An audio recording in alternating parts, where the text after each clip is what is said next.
Good morning, शुभ सकाळ सर्वांना. किती सुंदर वातावरण झालेलं आहे. सकाळी 5:45 फक्त वाजलेले आहेत. तरीसुद्धा थोडा थोडा उजेड यायला सुरुवात झालेली आहे. तर आज नॉनव्हेजचा बेत होता. पाहुणे घरी येणार होते. तर त्यासाठी आलं, लसूण, टोमॅटो, कांदा हे सगळं भाजून घेतलं एका साईडला.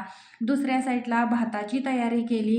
जास्त मसालेदार काही भात करणार नाही. अगदी थोडेसे बेसिक मसाले आहेत ते घालून भात करणार आहे. लवंग, दालचिनी, त्यानंतर तमालपत्र घातली आणि थोडंसं तांदूळ त्यामध्ये भाजून घेतलं. यामध्ये कुठलाही मसाला न घालता फक्त मी थोडासा 1 चमचा फक्त बिर्याणी मसाला घातला आणि त्यानंतर बघा यामध्ये लसूण, पुदिना आणि आलं याची पेस्ट घातली वरून थोडीशी आणि त्यानंतर गरम पाणी घातलं आणि मस्त असा भात तयार केला. मला जास्त मसाल्याचे पदार्थ आवडत नाहीत. आमच्या घरीसुद्धा कोणी खात नाही, त्यामुळे आम्ही जास्त मसाल्याचं जेवण बनवत नाही. एका साईडला कणिकसुद्धा मळून ठेवली, एका साईडला नॉनव्हेज नंतर तयार केलं आणि रस्सासुद्धा तयार केला. आता याला उकळी येत आहे पर्यंत तुम्हाला आमच्या अंगणातील लिंबूचं झाड दाखवते. लिंबू भरपूर लागलेले आहेत.